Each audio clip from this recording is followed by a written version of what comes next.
Halo guys, ketemu lagi di channel yang jarang upload ini. Dan di video kali ini kita akan bahas lensa ini. Ini adalah Yongnuo 35mm f2 untuk Sony full frame. Ya, jadi ini adalah lensa budget dari Yongnuo. Jadi kalau kalian sudah tahu brand Yongnuo, itu adalah brand yang juga lumayan lama berkecimpung di dunia perlensaan ya. Aku dulu tahu Yongnuo pertama kali itu adalah Yongnuo 50mm yang buat kamera Canon ya, mounting EF itu adalah lensa yang cukup kokoh pada zamannya ya, jadi cukup kuat ya, meskipun build quality-nya ya kayak gitu, cuman itu lensa yang lumayan budget dan lumayan bagus pada zamannya. Dan sekarang dia mengeluarkan sebuah lensa lagi. Ini adalah lensa untuk kamera full frame-nya Sony ya, jadi mountingnya FE. Jadi kalau kita bahas dulu ya, lensa ini itu ditujukannya untuk siapa ya. Ini kalau aku melihat-lihat ya, ini adalah lensa yang memang ditujukan untuk kalian para user Sony yang mencari lensa 35mm dengan budget yang mepet atau budget friendly lah, ibaratnya seperti itu. Kenapa aku bisa bilang seperti itu? Karena lensa ini harga barunya itu cuma di harga 3 jutaan. Kalau kita bandingin misalkan dengan lensa 35mm natifnya Sony ya, jadi 35mm f1,8 nya Sony FE itu sekarang kalau kalian mau beli baru, dia masih di harga 7 jutaan. Ada opsi lain kalau kalian misalkan mau dari brand lain ya, misalkan kayak Samyang gitu, itu dia juga ngeluarin lensa 35mm f1,8 tapi harganya masih di 5 jutaan. Jadi untuk Sony full frame, lensa 35mm untuk Sony full frame, aku bisa bilang lensa Yongnuo ini adalah salah satu atau mungkin satu-satunya lensa yang paling murah yang bisa kalian beli saat ini dengan kondisi baru. Nah, sekarang kita akan review ya lensa Yongnuo 35mm f2 untuk Sony ini, apakah dia lensa yang worth it untuk kalian beli. Nah, tonton terus sampai selesai. Nah, yang pertama kita akan bahas tentang build quality-nya dulu ya, body lensanya dulu. Jadi untuk lensa Yongnuo ini, dia terbuat dari bahan metal dan juga kaca ya. Dan di sini kita lihat ada ring fokus yang lumayan enak buat diputar-putar, dan ini terbuat dari karet ya atau rubber gitu. Dan kalau kalian lihat di sisi sebelah sini, ini ada tombol ya, ini focus hold button, jadi ini bisa di custom. Dan juga di sini kita punya switch untuk manual fokus dan auto fokus, jadi ini fiturnya sudah lengkap. Satu hal yang tidak lengkap adalah dia belum weather sealing ya wajar ya, lensa harga segini minta weather sealing itu juga agak kebangetan. Jadi ya ini belum weather sealing. Tapi hal yang menarik di sini adalah dia punya port USB ya. Jadi ada port USB. Apakah penggunaan port USB ini adalah port USB yang bisa kalian gunakan untuk upgrade firmware. Jadi micro USB, bukan micro USB. Ini USB-C udah. Ini USB-C dan ini bisa kita pakai untuk update firmware, dan ini juga ada seal karetnya ya. Jadi ini lumayan membantu, jadi biar nggak kotor. Untuk aksesorisnya sendiri, kita kedapatan aksesoris yang lumayan membantu kita. Ketika beli lensa ini kita sudah dikasih lens hood ya, lens hood ya standar aja, modelnya kayak gini. Dan lens hood ini terbuat dari plastik ya, nyaring sekali suaranya. Oke, jadi itu dia untuk bodinya. Secara feel megang dan ketika kalian pakai di kamera itu, aku bisa bilang lensa ini bukan lensa yang berat-berat banget, karena beratnya juga cuma 295 gram, jadi nggak sampai 300 gram. Jadi ini lensa yang lumayan enak buat dibawa-bawa kalau kalian misalkan baru hunting, terutama kalau misalkan kalian hunting street photography yang memang kalian pengen setup kamera yang compact ya. Jadi lensa ini cukup mumpuni untuk kegiatan-kegiatan seperti itu. Nah, sekarang kalau kita mau bahas atau kita mau review lensa, tentunya nggak lengkap kalau kita nggak lihat picture quality-nya. Jadi sekarang langsung aja kita ke komputer dan kita lihat untuk picture quality-nya. Let's go. Oke, jadi sekarang kita sudah ada di Adobe Lightroom, dan seperti yang kalian lihat di sini kita sudah ada 3 foto. Ini kita semuanya ngambil pakai lensa Yongnuo 35mm f2, dan kamera yang kita pakai adalah Sony A7R Mark II. Kita coba lihat dulu, ini adalah test piece ya, atau test paper yang kita pakai biasanya untuk mereview lensa dan kamera.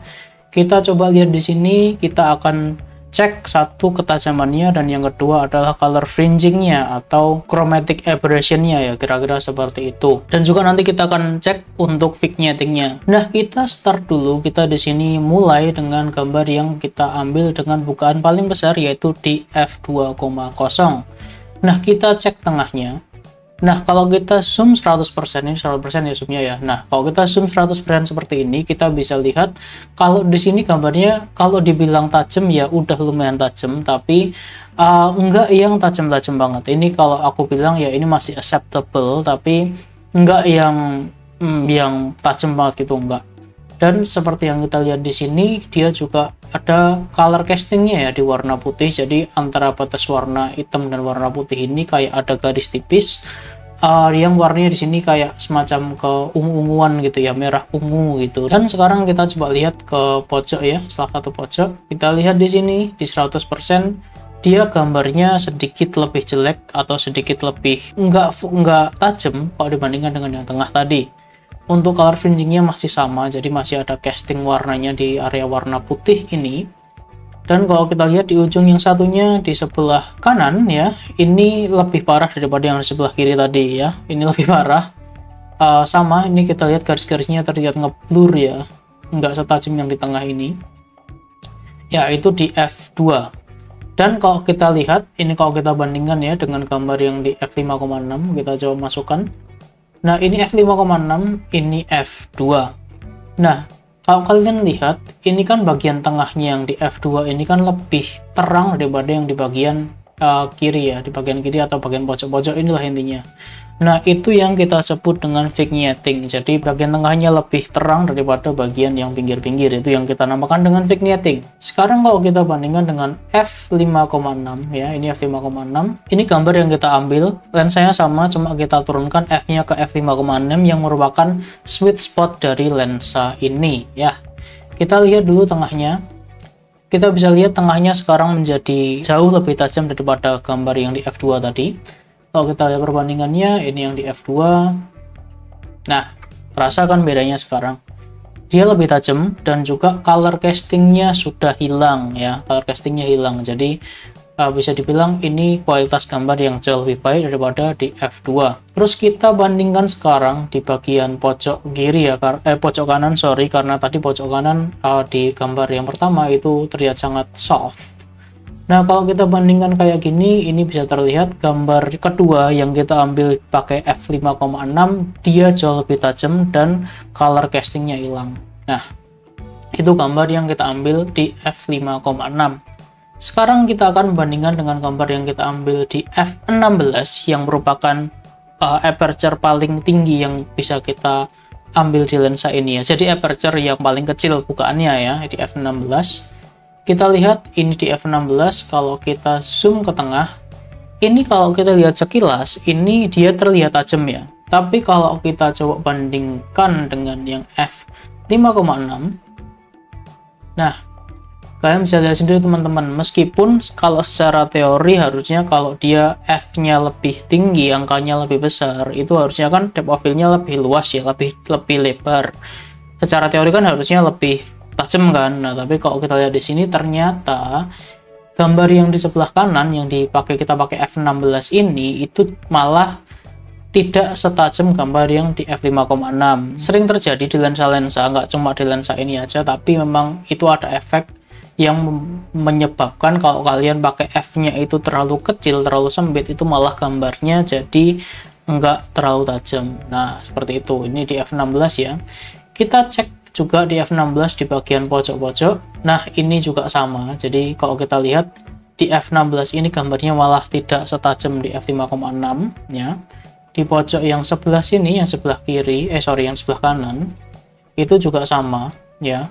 Kalau secara sekilas ini kayak nggak banyak beda ya. Cuman kalau kita perhatikan di bagian batasan antara garis hitam dan garis putih ini, itu batasnya lebih terlihat di f5,6. Oh ya, satu hal lagi, lensa Yongnuo 35mm f2 ini dia tidak memiliki IS atau image stabilization, jadi dia nggak punya OIS. Jadi ini buat kalian teman-teman yang mau pakai lensa ini, pastikan kalian gunakan speed yang benar ya, atau kalian pakai kamera yang sudah punya eyepiece.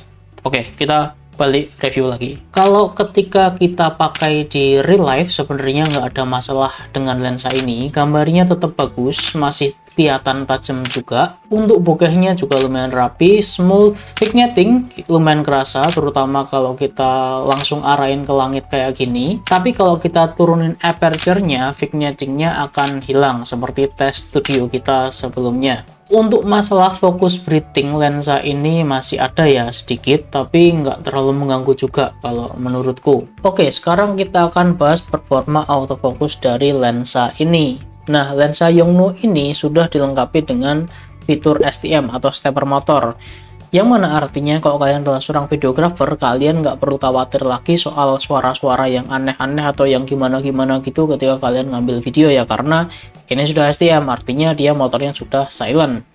Nah, untuk performa autofokusnya ketika kalian ngambil foto, itu menurutku sudah lumayan bagus, lumayan cepat, lumayan akurat. Ya kadang dia masih bisa hunting-hunting dikit gitu, tapi menurutku itu masih dalam batas wajar. Dan kalau untuk videografi, aku rasa lensa ini juga masih mumpuni untuk kalian pakai ngambil video ya. Kalau aku coba pakai kameraku A7R Mark II, yang mana ini juga sudah kamera lawas ya, kamera tua, itu autofokusnya emang nggak yang super cepat banget, enggak, tapi kalau untuk perpindahan fokus yang sederhana, yang cuma maju mundur atau yang nggak terlalu complicated, lensa ini masih bisa ngejar. Nah, ini prediksiku ya teman-teman. Kalau kalian pakai kamera yang umurnya lebih muda, misalkan kayak A7C atau A7 III atau A7 IV gitu, ini kalau prediksiku performa dari lensa ini mungkin akan lebih keluar lagi. Jadi autofokusnya mungkin akan lebih baik lagi. Tapi selama pengujian aku pakai kamera A7R II, ini nggak yang cepat-cepat banget, tapi sudah oke lah, sudah bisa kalian pakai. Oke, jadi kesimpulannya, lensa Yongnuo 35mm f2 ini cocoknya untuk siapa? Nah, kalau menurutku lensa ini cocok buat kalian para user kamera Sony full frame ya, yang sedang cari lensa 35mm harus autofocus tapi budget kalian mepet. Nah, ini lensa yang sangat cocok untuk kalian. Untuk performanya bisa dibilang biasa aja, untuk sharpness-nya bisa bilang biasa aja ya. Nggak yang terlalu istimewa, tapi kalau kalian budgetnya mepet ya nggak gimana lagi, kalian harus bisa menjaga ekspektasi kalian ya. Kalau kalian pengen lensa yang harganya affordable dengan kualitas gambar yang masih bisa diterima ya, ini lensa yang cocok untuk kalian. Jadi sekian dulu untuk review kali ini, silahkan di like dan subscribe, dan kita ketemu lagi di video selanjutnya.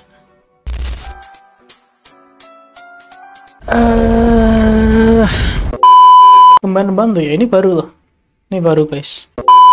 Jadi nggak terlalu ini gitu, nggak terlalu nggak terlalu gelap gitu ya.